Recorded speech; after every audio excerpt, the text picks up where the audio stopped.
পিঠাগুলো দেখো কতটা সুন্দর হয়েছে, দেখলেই মনে হবে কিনা ঝিনুক।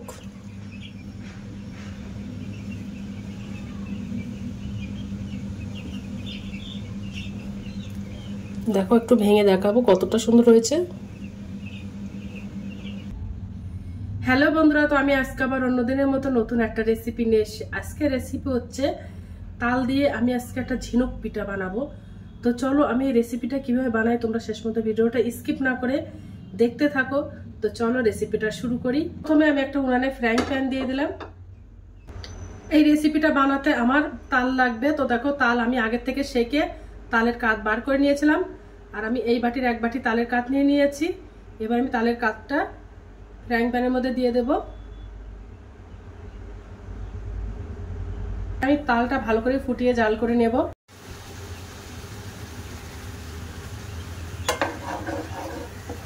তালটা এবার ভালো করে ফুটিয়ে জাল করে নেব। তালের মধ্যে আমি হাফ বাটি চিনি দিয়ে দেব।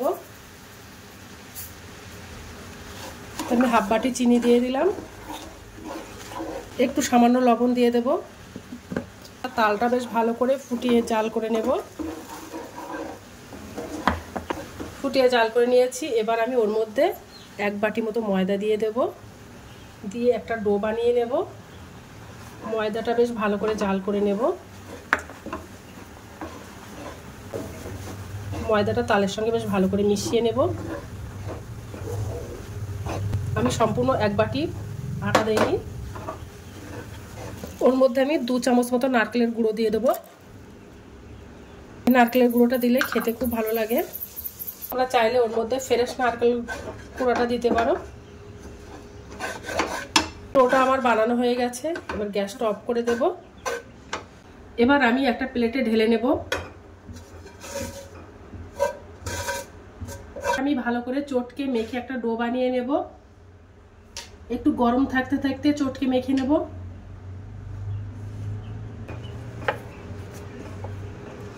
ভালো করে চটকে মেখে নেব। এই পিঠাটা দেখতে যেমন সুন্দর, খেতেও কিন্তু অসাধারণ লাগে। তোমরা একবার বাড়িতে ট্রাই করতে পারো। আর একদম এটা ইউনিক একটা পিঠা। নাও শক্ত নাও নরম করে একটা ডো বানিয়ে নিতে হবে। দেখো আমি একটা মসৃণ ভাবে একটা ডো বানিয়ে নিয়েছি। এবার লেচি কেটে এবার পাতলা করে আমি রুটি বেলে নেব, যেমন রুটি খাই আমরা, রুটির মতো।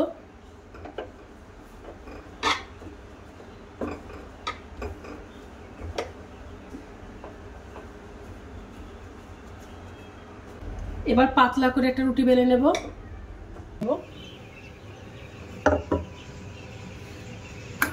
একটু হালকা করে একটু ময়দা ছড়িয়ে দেব, তারপর নিচ থেকে আর জড়িয়ে যাবে না।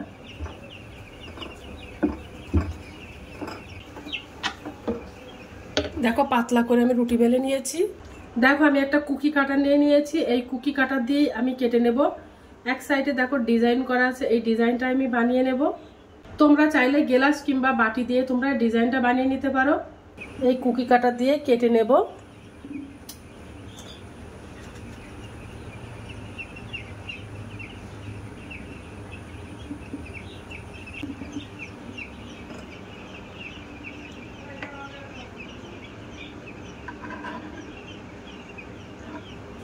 কুকি কাটার দিয়ে কেটে দেখো ডিজাইন বানিয়ে নিয়েছি।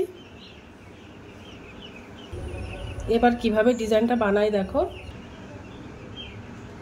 এবার দেখো হাত দিয়ে ভাঁজ করে নেব। দেখো কত সুন্দর হয়ে গেছে।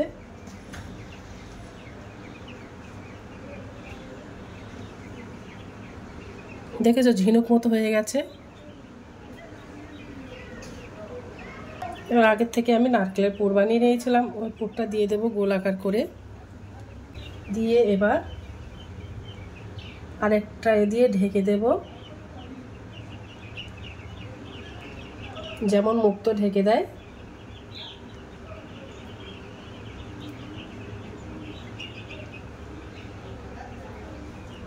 দেখো ঢেকে দিয়েছি।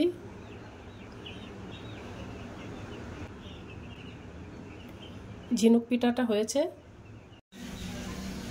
এবার নারকেলের পুরটা দিয়ে দিয়েছি, দিয়ে এবার ভালো করে চেপে চেপে দেব। এইভাবে চেপে চেপে দিলে দেখতে ভালো লাগে।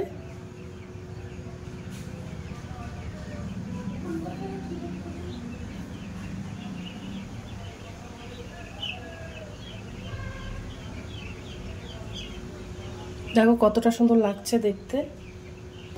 তো দেখো আমার পিঠাগুলো সব বানানো হয়ে গেছে, কত সুন্দর লাগছে দেখতে পিঠাগুলো। দেখে মনে হচ্ছে যেন ঝিনুক, একদম দেখে মনে হচ্ছে যেন সমুদ্রের থেকে ঝিনুক তুলে আনা। এবার আমি এই পিঠাগুলো সব ভাপ দিয়ে নেব।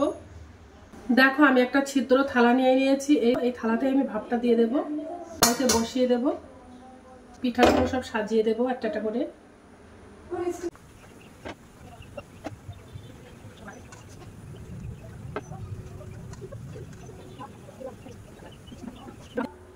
তো পিঠাগুলো আমি এইভাবে সব ভাপ দিয়ে নেব 15 মিনিটের জন্য। পিঠাগুলো ভাপ দেওয়া হয়ে গেছে, 15 মিনিট মতন লেগেছে ভাপ দিতে। এবার আমি গ্যাসটা অফ করে দেব, তারপর তোমাদেরকে দেখাবো যে কেমন হয়েছে। দেখো ভাপ দিয়ে দিই, পিঠাগুলো দেখো কতটা সুন্দর হয়েছে। দেখলে মনে হবে কিনা ঝিনুক।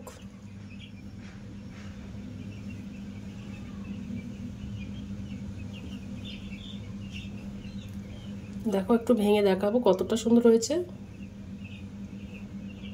দেখো পিঠাগুলো কত সুন্দর লাগছে দেখতে। এই পিঠাগুলো দেখতে যেমন সুন্দর, খেতেও কিন্তু অসম্ভব মজাদার। তোমরা একবার হলে বাড়িতে ট্রাই করতে পারো। তো আজকের দিনের মতো ভিডিওটা এখানে শেষ করছি। আগামী দিন আবার একটা নতুন ভিডিও চলে আসবো। তো টাটা, বাই বাই, সবাই ভালো থাকবে, সুস্থ থাকবে। আগামী দিন আবার একটা নতুন ভিডিও দেখা।